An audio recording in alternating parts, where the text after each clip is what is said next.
Hello everyone, I hope that you guys are having a good day so far.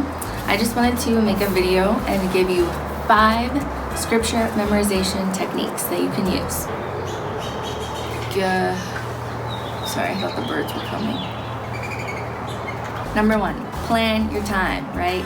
Know how much time you're gonna have. If the performance is in 2 weeks, if you have a month, if you have several months, plan ahead. Know how much time you have to memorize something and make it work.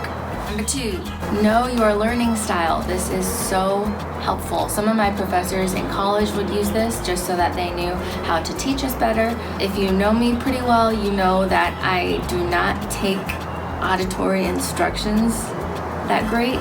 I will look at you like I'm lost. That's because I am lost. I'm very much visual and kinesthetic learner. It's so important and helpful to know if you're auditory learner, kinesthetic learner, or visual learner. So I actually encourage you to take some quizzes, and I'm going to put links to these 2 quizzes that are actually free online. One, you do the VARC one, you have to pay more for extra in-depth results, but educationplanner.org actually gives you a really good summary of everything. So like for me, for example, I was 60% visual, 35% tactile, and 5% auditory.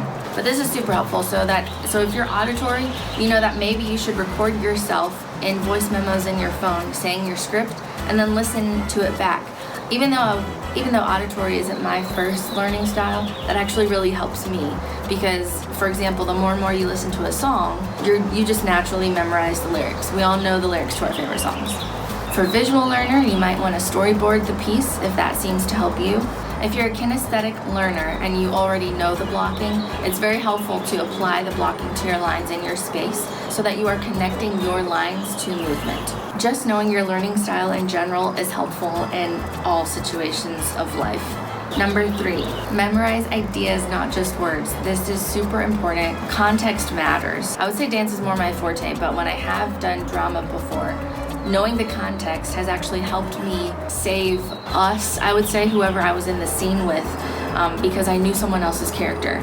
So when they blanked and they forgot their line, I was able to say, oh, I know you're mad at me, or something like that, okay? So like knowing the characters around you, what their emotions are, what's the point of the scene, that all helps. So as it says in this handout, memorize your lines as a complete thought. If you memorize them just as words, they can get muddled and confusing.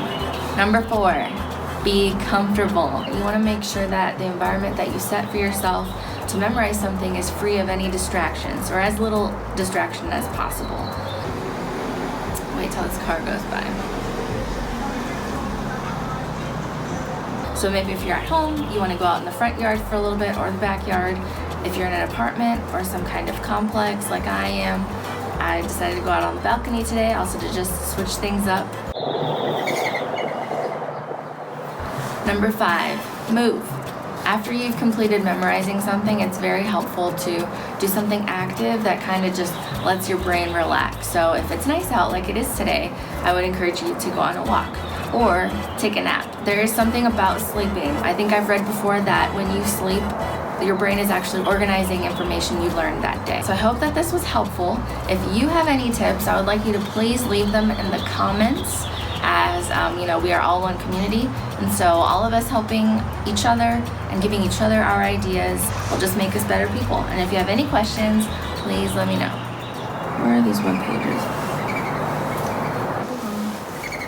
Get out!